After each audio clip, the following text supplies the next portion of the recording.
Again, hello everyone. Welcome to today's morning session. I hope everyone is doing well and Happy New Year. So, today we will do meditation on Shamatha or single-pointed meditation, and after that we'll do a little bit on renunciation. So, for the Shamatha meditation, I will just briefly give you a few points. Then we will do on the Shamatha, right? But before that, let us do the motivation.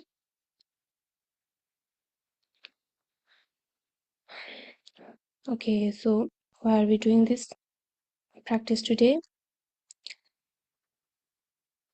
First, refuge field.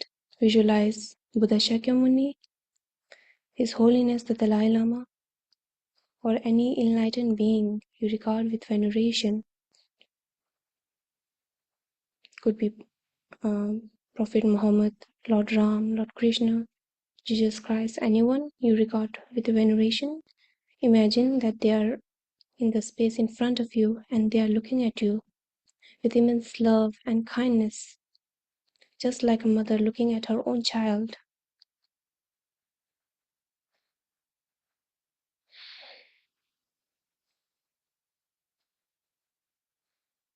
Next, bodhicitta field. Visualize your two kind parents, mother on your left and father on your right, and you are accompanied with all sentient beings, living none aside.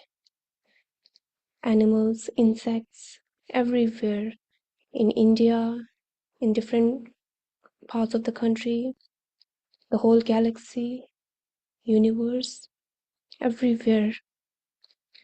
And imagine that they are your children and you are looking at them with immense love and kindness.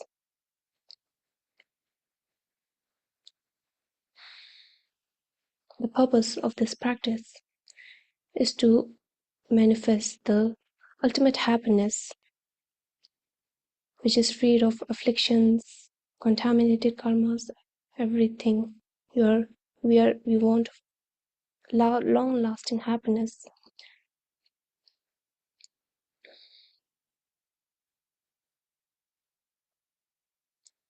Okay, thank you. So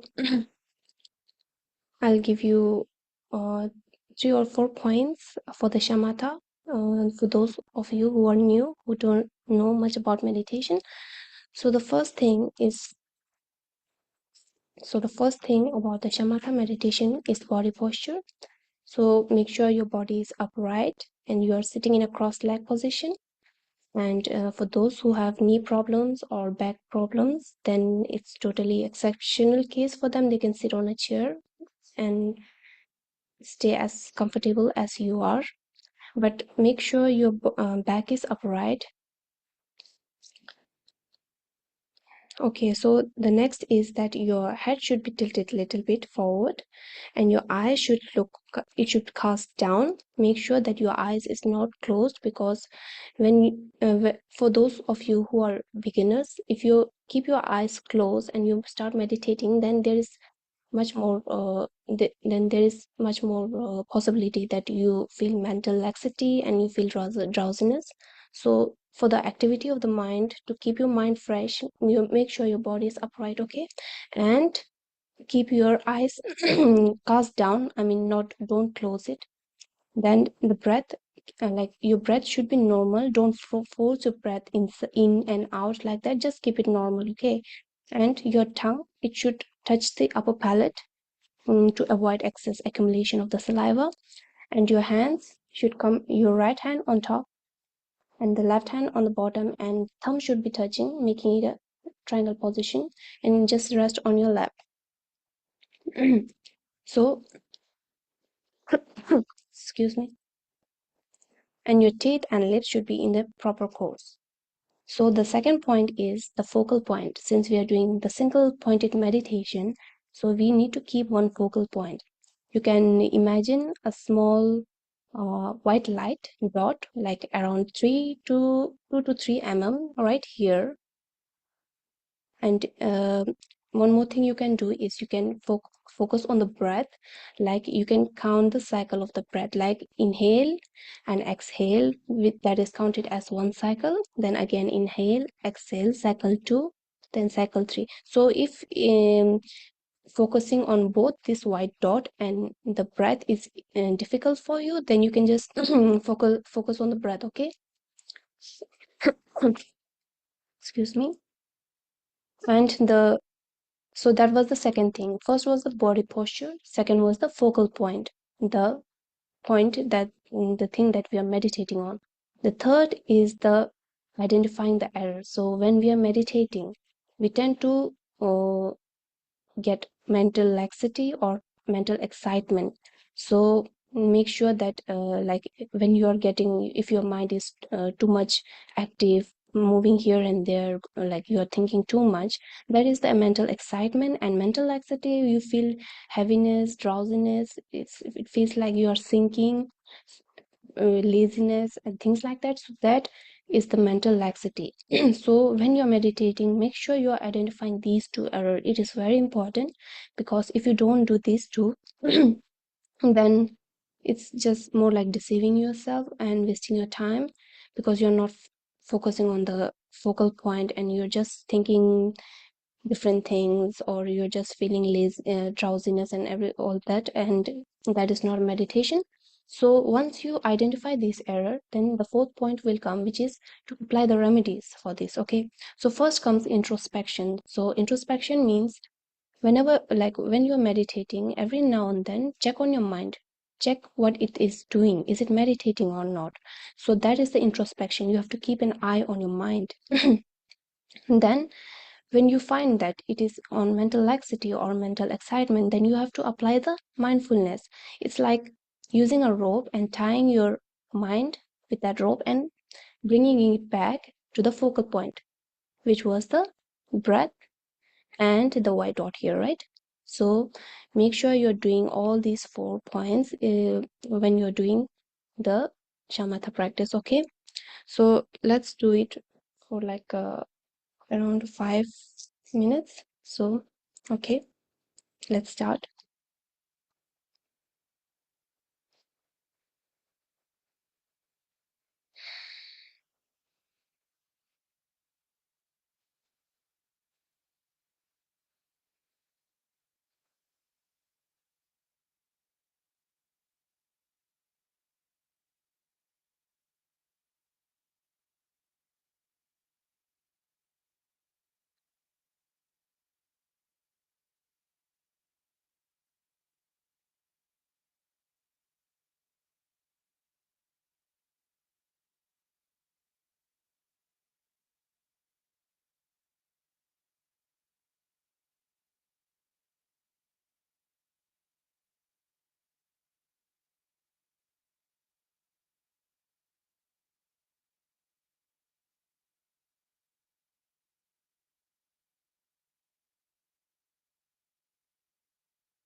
Okay, thank you, everyone.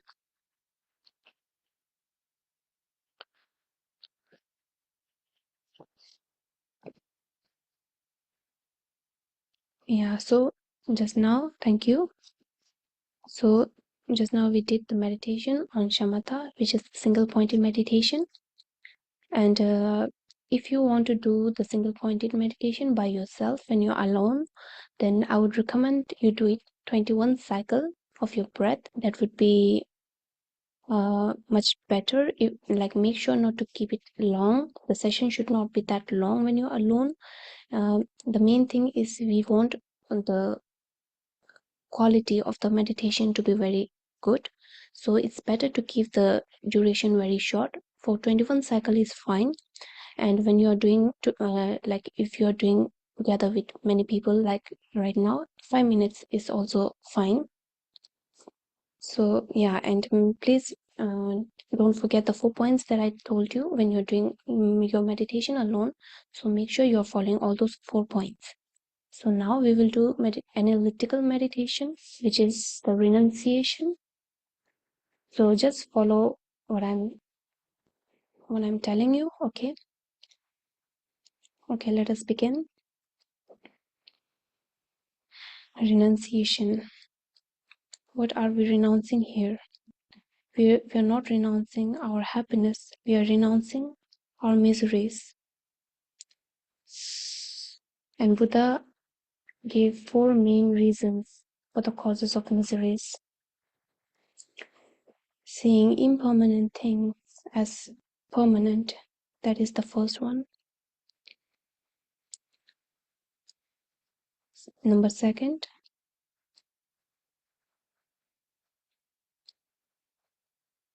first, for the I'm sorry if there is any background noise.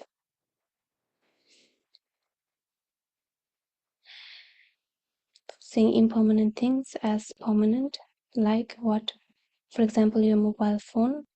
You feel like you will use it, like you're too much attached to your phone, and you feel like this will never break or this will never run out, right? So we think that, like mobile phone and many other things, or like material things, they are all impermanent.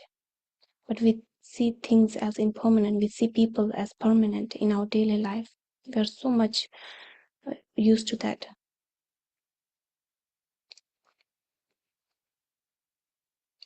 The number second, we see all miseries as happiness. Number third, we see all impure things as pure. And the fourth one, we see selflessness, nature as of selfhood, to which the Buddha gave the 4 seals, the remedies, which is all composite things are impermanent. That is the first one, the first seal. All composite things are impermanent. What do you mean by composite things? Things which is consist of temporal parts and directional parts. They are all composite things. Buddha did not say everything is impermanent. Buddha said all composite things are necessarily impermanent. So let us see what are composite things. For example, time. For today, let us take this day. This day consists of 24 hours, and each hour consists of 60 minutes, and each minute consists of 60 seconds, and each seconds consists of the milliseconds, and so on. So we can see that the time has temporal parts. Our mind is also one of the composite things. Our mind is also composed of temporal parts. And the other one is the directional parts. For material things, you can see they have directions. For example, your phone, which has the direction east, west, north, south, up, down, right? And this also consists of temporal parts. So everything, all composite things, they're impermanent. impermanent, which is gross impermanent, and subtle impermanent. So what is gross impermanence? Impermanence whose continuums terminates, like a flower. After some time, the flower will die. It will not remain as it is. For example, a person will also eventually dies. After 150 years, all human beings will disappear.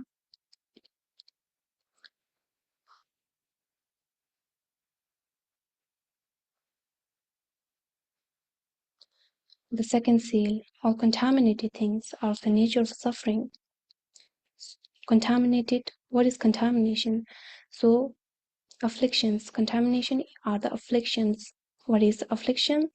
So, it is a state of the mind where our mental state, like it disturbs our mind, the presence of which disturbs our mind. What is it? For example, anger, attachment, hatred, jealousy. These are all contaminated things, and they are all of the nature of suffering. Like what? Suffering of suffering. What is suffering of suffering? The illness. For example, illness, we can see that they are all manifest suffering. We can see it is totally clear to us that this is a suffering. We can identify these very easily. So they are the suffering of suffering.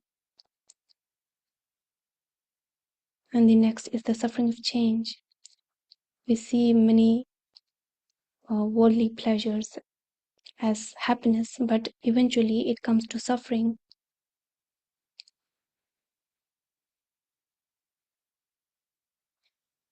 For example, when you're very hungry, you want to eat,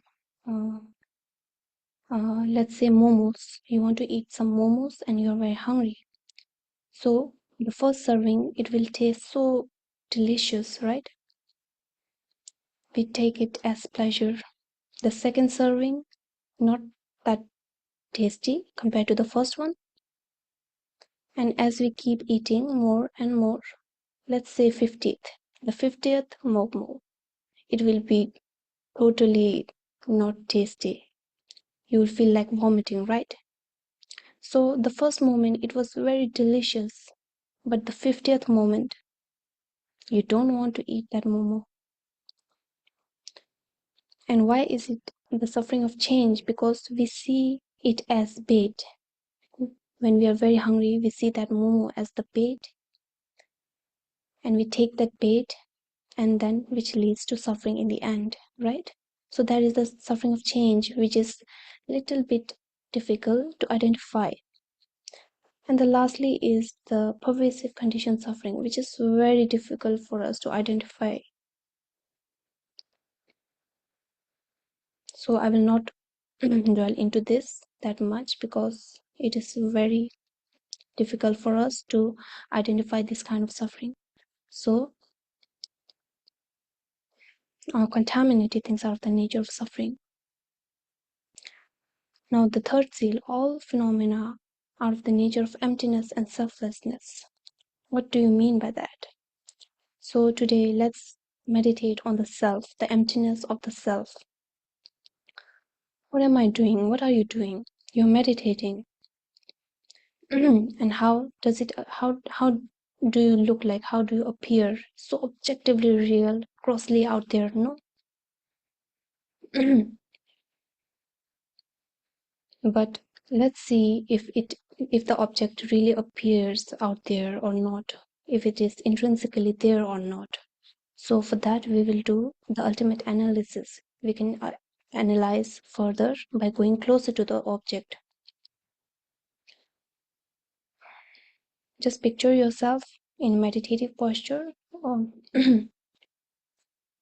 So the body, the person is composed of the body and mind, right?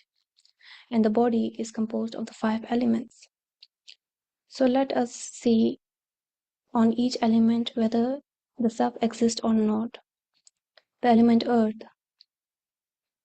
the thin layer of your skin, the muscles, the fats, the cartilages, your whole skeleton. Try to find you if the self exists there. Your heart, your lungs, spleen, your kidney. No, you cannot find yourself, right? In the element earth when you are going closer to it. Then let's see if the cell exists in the element fire. The X amount of joules of energy that your body produces, heat. Is it the self? No, I'm not a heat. I'm a person, right? I cannot find myself there. No. Element water. 4 liters of blood in your body. Can you find yourself in the element water? No, I'm not element water. Element air. 4.5 liters of air breathing in and out. Can you find yourself in the air? No, I'm not air. Element space. 99.9% of the body is composed of space. And I'm not space. Element consciousness. So I'm female, I'm non-female. These are totally identified on the basis of the body, not the consciousness. And people see my body, not my consciousness. So I'm not consciousness either. So when you explore the six elements, then you can see that you are not intrinsically one with any of the elements, right? So remove those, take away all the elements, earth, water, fire, air, space, consciousness, and see what is left. Nothing is left there. So that is called the space-like emptiness. You can feel goosebumps, tingling sensation in your body for some people. And if you do, it is very meritorious. If not, we need to do more practice.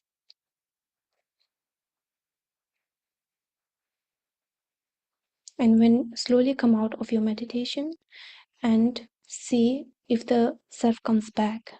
When we are moving away from the object, farther away, you can see that the self again exists, appears, right? So that is like the illusion, like emptiness. So what is the conclusion? We see that the self from the object, when we go closer, we cannot find it.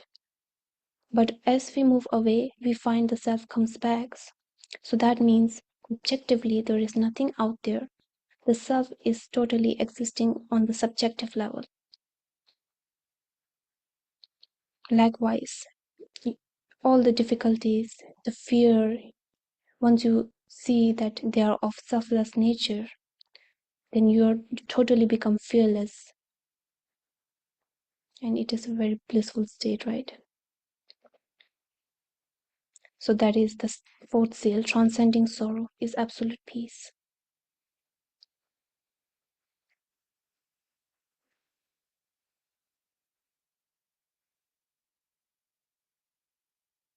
Okay, now slowly come out of your meditation.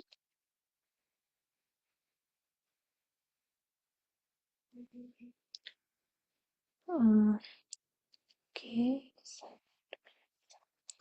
Okay, thank you, everyone. So before we wind up, let us do dedication. Okay. So let us dedicate the practice we did today, that may all the sentient beings, everyone living on a site, they are all happy and they all have the causes of happiness. And they are never, they are, excuse me, and they don't have suffering and the causes of suffering. And may every disease in the world never occur again. May these wars, famines, and many other destructive things happening in the world, they totally go away and they finish, and everyone is in the happiest state. And may all of you who are facing any problems, difficulties in your job, personal, mental, like mentally, physically, anything, may everything comes to terminate. Like I told you, all composite things are impermanent, so even the bad things will eventually come to an end. Okay, thank you everyone. Thank you for joining today.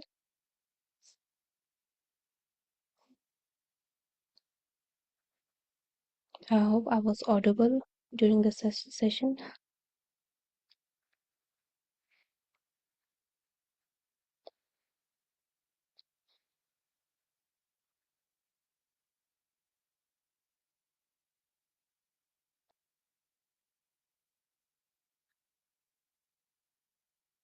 Okay, thank you.